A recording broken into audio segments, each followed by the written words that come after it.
D'accord, allons-y alors. Ok. Ma première des questions, c'est... moi, j'ai vu ma mère... J'ai pas compris. J'ai vu ma mère qui priait Dieu. D'accord. Qui priait très fort. Qui était catholique. Qui est devenue musulmane. Alhamdulillah. Mon père portait le nom Ali, mais ne priait pas. Je peux dire que c'est ma mère qui a changé tout ça jusqu'à ce que mon père parte à la Mecque et tout. Mais à un moment donné, ma mère est tombée malade. Je ne vois pas comment. Je n'ai pas prié pour elle. Je n'ai pas demandé à Dieu pour elle. Et je la voyais souffrir. Et je me suis posé la question. Ça a allumé un peu ma foi envers la religion musulmane un peu en arrière.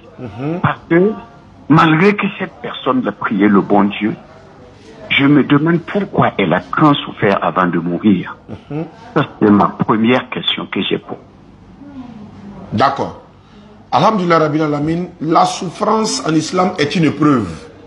Allah dit dans le Coran, pensez-vous entrer au paradis alors que vous n'avez pas suivi des épreuves?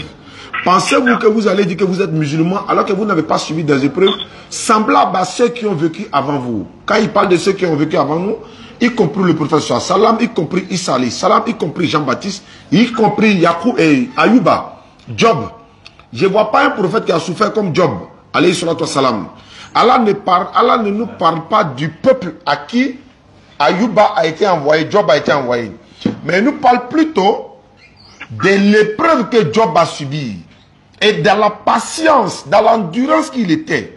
L'épreuve est c'est comme si ça peut être un moyen d'accès au paradis en fait.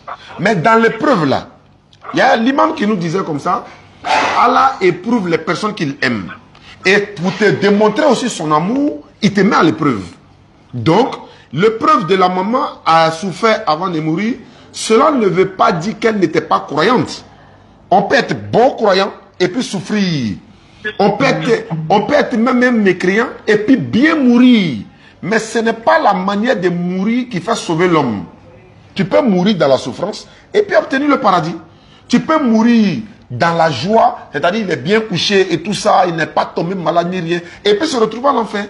Donc, étant donné que nous sommes musulmans, les épreuves font partie de l'islam.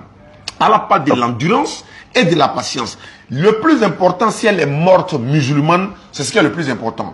Parce qu'il y a des épreuves qui ont subi, c'est-à-dire que les prophètes ont subi des épreuves plus que pour elles.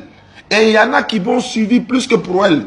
Il y a des savants musulmans qui sont morts dans des conditions difficiles. Jean-Baptiste, par exemple, selon la Bible, ils l'ont décapité, coupé sa tête. Mais c'est un prophète de l'éternel Dieu. Il y a les chrétiens qui disent non, les Romains m'ont crucifié Jésus. Mais imaginez crucifier quelqu'un, mais c'est une mort douloureuse. Mais Allah dit non, non, non, non, non, ils ne l'ont ni tué ni crucifié.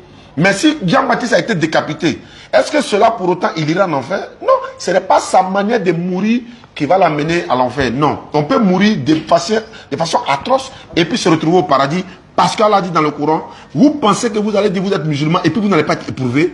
Donc ça fait partie de l'épreuve d'Allah, Inch'Allah. Ok, je suis d'accord avec vous pour cet éclaircissement. Ma deuxième